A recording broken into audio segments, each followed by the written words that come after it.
GST मुझे गर्व है। देखिए, आरसीएम की वजह से मैं वो व्यक्ति हूँ जो एक समय में अखबार बांटता था। मैं वो व्यक्ति हूँ जो अखबार के लिफाफे बना के दुकानों पे बेचता था। 150 करोड़ की आबादी में से भारत में 2 से लेके 3% लोग टैक्स देते हैं, डायरेक्ट टैक्स। पता है आप लोगों को? yes. हम उस संख्या में तो आ गए, आप में से बहुत से लोग हैं। इसके अलावा जो टॉप के % लोग में भी नहीं आते ना, जो बड़ी इनकम देते हैं गवर्नमेंट को। प्रधानमंत्री नरेंद्र मोदी जितनी सरकार से तनख्वाह लेते हैं ना, उतनी तो मैं सरकार को तनख्वाह देता हूँ। हर महीने जीएसटी पे होता है हमारा, क्योंकि 20 लाख से ज्यादा सालाना जिसकी इनकम है उसको जीएसटी पे करना पड़ता है। तो ये सारा का सारा मनी फ्रीडम, पैसे की भी फ्रीडम मिलेगी, मनी की भी फ्रीडम मिलेगी, टाइम की भी फ्रीडम मिलेगी, और सिक्योरिटी। ये चीज आपको काम करने के लिए मजबूर करती है सर। सिक्योरिटी समझते हैं? सिक्योरिटी का क्या मतलब है कि आप मेरे को एक बात बताइए, आप में से कोई आदमी आज के 150 साल के बाद जीवित रहेगा? नो। सब लोग जा चुके होंगे। यस। पक्की बात है। यस। कोई परमानेंट टिकट कम टिकट आके नहीं आया। कोई गारंटी नहीं है कि आज के 20 साल बाद भी हम होंगे कि नहीं होंगे। ये सुनो, कब कौन आदमी चला जाए कुछ नहीं पता, हर रोज दुनिया जाती है। ये सुनो, लेकिन मेरे को ईमानदारी से एक बात बताइए, अगर हम चले गए, क्या हमारे परिवार में कोई ऐसी स्टेपनी है जो हमारे जाने के बाद हमारी जगह काम कर लेगी? हेलो? नो। नहीं। ऐसा कोई सिस्टम जरूर होना चाहिए कि हमारे जाने के बाद भी काम करे। अभी नेक्स्ट जनरेशन प्रोग्राम में आप में से कुछ लोग गए थे, दिल्ली में 7 जुलाई को हुआ था। हर साल जुलाई के महीने में कंपनी नेक्स्ट जनरेशन को मई में करती है। 7 मई को था, हर साल करती है। पूरे हिंदुस्तान से हजारों ऐसी स्टोरी आती हैं, क्योंकि आरसीएम में भी लोग जाते हैं, इस दुनिया में लोग जाते हैं तो आरसीएम के भी जाते हैं। तो ऐसे बहुत से लोग जो इस दुनिया से चले गए, उसके बाद भी उनके परिवार को इनकम आ रही है, उनके परिवार में कोई काम करने वाला नहीं है, फिर भी लाखों रुपए महीने की इनकम आती है। ऐसी हजारों कहानियां हैं यहाँ इंडिया में। तो वो दिखाने के लिए हम एक नेक्स्ट जनरेशन प्रोग्राम करते हैं कि अगली जनरेशन में जो बिजनेस गया। पिछले साल का जो इवेंट था उसमें स्वर्गीय मिलन पंडित जी की कहानी थी, स्टोरी थी। मिलन पंडित जी सतीश पंडित जी की वाइफ है। सतीश पंडित जी ने 2 साल आरसीएम किया था, सिर्फ 2 साल। मैंने बोला ना 2 से लेकर 5 साल, 2 साल हर रोज काम किया था, जबकि उसकी पत्नी का एक गस्टेड ऑफिसर थी। उस समय आरसीएम के पास इतने हेल्दी प्रोडक्ट नहीं थे जितने आज हैं। वो क्या है मैं आपको बताऊंगा, लेकिन उनको हार्ट अटैक हुआ और इस दुनिया से चले गए 2 साल के अंदर। जाने के बाद उनके बाद आज उनको जाए 18 साल हो चुके हैं। लगभग पूरे हिंदुस्तान में जितने भी प्रोग्राम होते हैं, हर प्रोग्राम में सतीश पंडित जी का नाम लिया जाता है। पता आपको? यस। यानी कि सतीश पंडित जी 18 साल भी हम आरसीएम के लोग उनको भूले नहीं है। वो आज भी हमारी नजर में जीवित हैं, मरने के बाद भी जीवित हो गए आरसीएम की वजह से। अदरवाइज सच्चाई बताऊं, 18 साल तो छोड़ो, 18 दिन के बाद भी माफ करना सर, सच बता रहा हूं, अपने परिवार वाले भी भुलाने लग जाते हैं। ये सच्चाई है, लेकिन मरने के बाद भी जीवित रख सकता है ये सिस्टम। तो स्वर्गीय सतीश पंडित जी की पत्नी मिलन पंडित आरसीएम नहीं करती, क्योंकि ऑलरेडी गस्टेड ऑफिसर, 1 क्लास अधिकारी है। पूरे जिले में एक ही गस्टेड ऑफिसर होता है, चाइल्ड वेलफेयर ऑफिसर। आपके सीतामढ़ी पूरे डिस्ट्रिक्ट में एक ही ऑफिसर होगा, और प्रिंसिपल तो बहुत होंगे आपके डिस्ट्रिक्ट में, है ना? डॉक्टर भी बहुत होंगे, टीचर भी बहुत होंगे, लेकिन चाइल्ड वेलफेयर ऑफिसर एक ही होगा। तो गस्टेड ऑफिसर है, पूरे डिस्ट्रिक्ट लेवल, जिला लेवल की अधिकारी है, तो वो आरसीएम नहीं कर सकते। लेकिन उसने स्टेज पे आके अपनी स्टोरी बताई कि सतीश जी के जाने के बाद 1.5 करोड़ से ज्यादा रुपया उसके अकाउंट में आ चुका है बिना आरसीएम के। ये पावर देता है ये सिस्टम। इस बार भी नेक्स्ट जनरेशन पे सतीश पंडित जी की पत्नी आई थी मिलन पंडित, लेकिन इस बार उनकी स्टोरी नहीं थी, क्योंकि हर साल हम सिर्फ 3 स्टोरी लेते हैं। इस बार रत्नेश जैन जी की पत्नी की स्टोरी थी। रत्नेश जैन जी भी एक कोर लीडर थे, और रत्नेश जैन जी मेरे बहुत अच्छे मित्र रहे हैं। वो भी एक एक्सीडेंट में मारे गए। सुबह गए थे कहीं, गाड़ी से उतर के बाहर निकले तो कभी एक तेज बाइक वाला आया, उसने टक्कर मारी और उसका सर डिवाइडर में जाकर टकरा गया, और 24 घंटे के अंदर उस व्यक्ति की डेथ हो गई। ये तो किसी के भी साथ हो सकता है। अब की बार सुभा जैन जो उनकी पत्नी है स्टेज पे उन्होंने बताया, और मैं छत्तीसगढ़ उनको प्रोग्राम देने के लिए गया था उनकी टीम में रायपुर में, तब उस मैडम ने बताया पहली बार मुझे कि सर क्या बताऊं, मैं तो रत्नेश जी को कई बार बोलती थी कितनी तू मेहनत करता है, इतना कम आरसीएम से पैसा आता है, इससे बढ़िया तू कोई नौकरी कर ले, इससे ज्यादा पैसा आ जाएगा। मैं आरसीएम करने से मना करती थी, लेकिन आज पता चला कि रत्नेश जी ने आरसीएम क्यों किया था, जाने के बाद पता चला।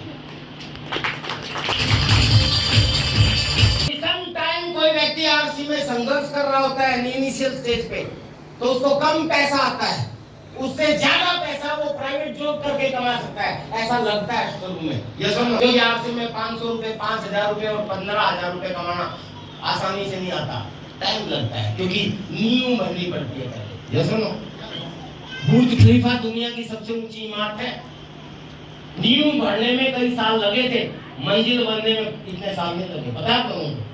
तो ऐसे ही नेटवर्क बनाने के लिए पहले बुनियाद जो आप रखते हो, पहला अपना नेटवर्क जो बिल्ड करते हो, उस समय बहुत जोर लगता है। वो मेरा भी लगा, सुरेंद्र वत्स जी का भी लगा, सबका लगा।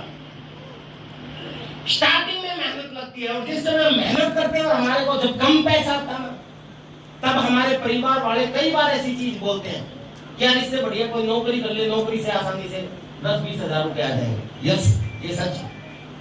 लेकिन जिस दिन दुनिया से जाओगे कुछ नहीं मिलने वाला, या जिस दिन नौकरी छोड़ दोगे उस दिन कुछ नहीं मिलने वाला। रत्नेश जैन जी अपनी पत्नी को समझाते थे कि मैं इस पैसे के लिए आरसीएम नहीं करता, मैं टाइम फ्रीडम, मनी फ्रीडम और सिक्योरिटी के लिए करता हूँ। लेकिन रत्नेश जैन की मैडम समझती नहीं थी, वो बोलती थी। इस बार रोकते हुए उसने बताया स्टेज पे कि अब समझ में आ रहा है, मैं सोच के भी डर जाती हूँ कि अगर रत्नेश जी आरसीएम नहीं कर रहे होते और मेरी मान के कोई नौकरी ज्वाइन कर लेते, और आज उनके जाने के बाद मेरी क्या हालत होती, आप खुद सोच के अंदाजा लगाओ। ये रत्नेश जी की वाइफ ने बोला, ये उनकी स्टोरी थी अभी। और आपको पता है आरसीएम में रत्नेश जी चले गए, उनके पति छिन गए, उनके बच्चों से उनके माँ बाप पापा छिन गया, उसको तो लौटाया नहीं जा सकता। लेकिन एक बात सच है, पैसे के लेके उनके परिवार में कोई किसी के सामने उनको हाथ फैलाने की जरूरत नहीं पड़ेगी। यार सुन पिछले साल एक स्टोरी थी, एक व्यक्ति चला गया था आरसीएम से, उनके बच्चों को पता नहीं था आरसीएम के अकाउंट का, उनके पापा ने बताया नहीं था, और वो चला गया। और जाने के बाद हुआ क्या कि उनके परिवार वाले, रिश्तेदार सबने फोन उठाना बंद कर दिया था, वो कर्ज में आ गए थे। बाद में उनका एक अपना ही उनके घर में खोज खबर लेने आया, तो वो रोने लगे, बोले हम तो कर्ज में आ गए थे। और रिश्तेदारों ने और भाइयों ने और दोस्तों ने भी फोन उठाना छोड़ दिया। यूं बोले ऐसा कैसे हो सकता है, आपका पापा तो आरसीएम में टेक्निकल अचीवर है। यूं बोले लेकिन इनका कुछ नहीं आया। और उस टेक्निकल अचीवर की सबसे बड़ी कमी क्या थी, उसने अपनी पत्नी और बच्चों को आरसीएम में इन्वॉल्व नहीं किया, सिर्फ पैसे देता था। बाद में उन्होंने बैंक में जाके पता किया, पिछले साल की स्टोरी है, पिछले साल नेक्स्ट जनरेशन प्रोग्राम में पता किया तो उसके अकाउंट में लाखों रुपए थे, हर महीने आ रहे थे। ये देता है आरसीएम। हेलो, और आपको बताऊं रत्नेश जैन की वाइफ, रत्नेश जी के गुजरने के कुछ महीने के बाद हम लोगों का एक टूर था, मलेशिया गए थे हम लोग, इंडोनेशिया सॉरी, बाली, मैं, मेरी वाइफ, मेरे बच्चे और भी कई कोर लीडर उनके बच्चे गए थे। तो रत्नेश जी की वाइफ भी अपने बच्चों को लेके हमारे साथ इंडोनेशिया घूमने के लिए गई थी, आ गई। अदरवाइज कोई कितना ही बड़ा ऑफिसर और कितना ही बड़ा करोड़पति, उसके जाने के बाद उनको दिक्कत आ जाती। लेकिन मैं आपको सच बताऊं, रत्नेश जी के जाने के बाद उनकी जो इनकम उनके अकाउंट में आई तो 1 लाख रुपए बढ़ के आई। ये आरसीएम ने नहीं बढ़ा के दी, ये हुआ कि एक सहानुभूति सबकी होगी। मैंने भी डेट दे दी, सुरेंद्र वत्स जी ने भी डेट दे दी। यूनिक एजुकेशन सिस्टम, ये जो यूनिक एजुकेशन सिस्टम है ना सर, जिसके बैनर तरह सेमिनार होते हैं, इस यूनिक एजुकेशन सिस्टम ने भी कहा कि हमारा एक कोर लीडर इस दुनिया से चला गया, उसकी जहां जहां टीमें हैं वहां अपनी मीटिंगें बढ़ाओ। हम सब लोगों ने बढ़ाई। रत्नेश जी का उनके जाने के बाद 1 लाख रुपए महीना से ज्यादा की इनकम बढ़ गई। ये पावर है। तो मैं कहता हूँ मरने के बाद भी अगर जीवित रहना चाहते हो और सिक्योरिटी पाना चाहते हो तो इस आरसीएम का दामन थामो और 2 से लेकर 5 साल जबरदस्त तरीके से मेहनत कर दो। और उसकी शुरुआत करने का सही समय है ये। कैसे? अगस्त का महीना सर, 4 तारीख आज, पूरा महीना आपके पास है। ये सुनो, ये 6 बेसिक मैंने बताए हैं। 100% प्रोडक्ट यूज करना शुरू करो सर। लिस्ट बनाओ और हर रोज प्लान दिखाओ। इस पूरे महीने में इतनी प्लान दिखा दो और जितने ज्यादा नेटवर्क बढ़ा सको, अपनी टीम का साइज जितना बढ़ा सको उतना बढ़ाओ, और उसको बढ़ाने में आपके सारे सीनियर लीडर्स आपकी मदद करेंगे। सारे रॉयल्टी अचीवर, सारे टेक्निकल अचीवर, सारे लीडरशिप अचीवर आप लोगों को home meeting, group meeting, seminar सब कुछ देने के लिए तैयार है, क्योंकि सब लोगों का टारगेट है कि हिंदुस्तान में इस बार सितंबर महीने में जो क्लोजिंग हो गई तो सीतामढ़ी का नाम फिर से स्वर्ण अक्षरों में लिखा जाना चाहिए। तो इसका मतलब क्या है कि आपके पास एक गोल्डन अपॉर्चुनिटी है, सुनहरा मौका है कि आपके सारे सीनियर अचीवर जितने भी अगले रो में बैठे हैं या नीचे बैठे हैं, जो भी leadership, royalty achiever, technical achiever है, जो इस सिस्टम को अच्छी तरह जानते हैं, जो मीटिंग देना जानते हैं, जो प्रोडक्ट के बारे में बताना जानते हैं, वो सब आपको टाइम देंगे, क्योंकि उनका टॉप प्रायोरिटी पे वो काम करने वाले हैं इन 2 महीनों में। बस वो आपके साथ करें, उसके लिए आप खींचने के लिए तैयार हैं। पूछो अपने क्लाइंट से कि 2 सर मुझे मीटिंग, मैं मिला हुआ टीम से, ये मेरी लिस्ट है, आओ होम मीटिंग करो, करवा सकते हैं। yes. और अपनी टीम का साइज बढ़ाओ सर, और उस टीम के अंदर अपने प्रोडक्ट्स की जानकारियां दो, और उसके बाद आपका नेटवर्क बढ़ेगा। और सितंबर महीना जो अगला महीना आएगा, पहली तारीख को ही ओपनिंग अच्छी करो। अभी से जिनका नेटवर्क आप बिल्ड करते हो, जितने भी लोगों की आप ज्वाइनिंग कराते हो, सब लोगों को ये बताओ अगले महीने की पहली तारीख को आपका डायमंड क्लब हो जाना चाहिए। कर सकते हैं? yes. पहली तारीख को ही बिलिंग हो जाए सब लोगों की, और करना शुरू करो सब लोगों की परचेजिंग वगैरह, और इसी से आपका नेटवर्क बढ़ जाएगा। मैक्सिमम लोग पिन अचीवर बनेंगे, मैक्सिमम लोग वाइटल अचीवर बनेंगे आपकी टीम में, और एक बड़ी संख्या में फिर एनिवर्सरी में आपका डंका बढ़ेगा कि सीतामढ़ी फिर वही है। तो इतिहास रख सकती है। तैयार है? तैयार है? और आज दिन के अंदर सर ऐसे प्रोडक्ट हैं, ऐसे यूनिक प्रोडक्ट हैं जो आज के समय में हम लोगों की जरूरत नहीं है, मजबूरी है। एक बार देना सर ये पानी थोड़ा। मैंने ये वो है आपके पास, किसी के पास रवि एक बार दे।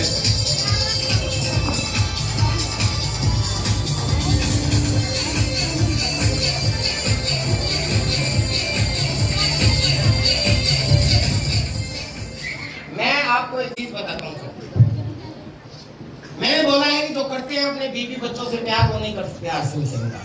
100% प्रोडक्ट यूज करो। अब आपके काम के होंगे तभी तो करोगे, ये सुनो।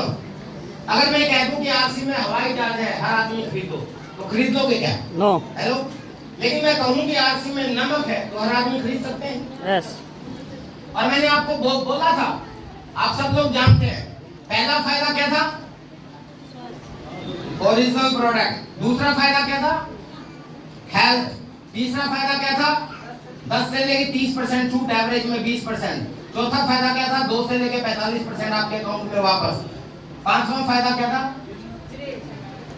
हर 6 महीने में फ्री प्रोडक्ट। और छठा फायदा एक बिजनेस अपॉर्चुनिटी। अब आप बताइए, आरसी में ऐसे प्रोडक्ट हैं, गुड मॉर्निंग से लेके गुड नाइट तक जितने भी आप इस्तेमाल करते हो।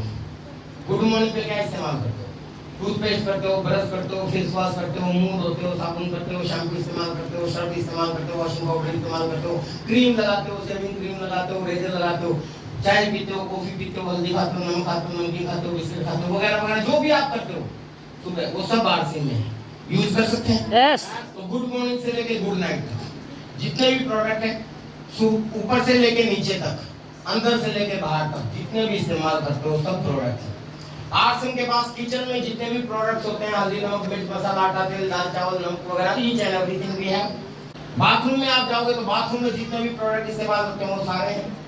स्टडी रूम में आप जाते हो तो जितने भी स्टडी के प्रोडक्ट्स हैं, कॉपी, पेंसिल, रबर, पेन और सारी चीजें आपके पास है।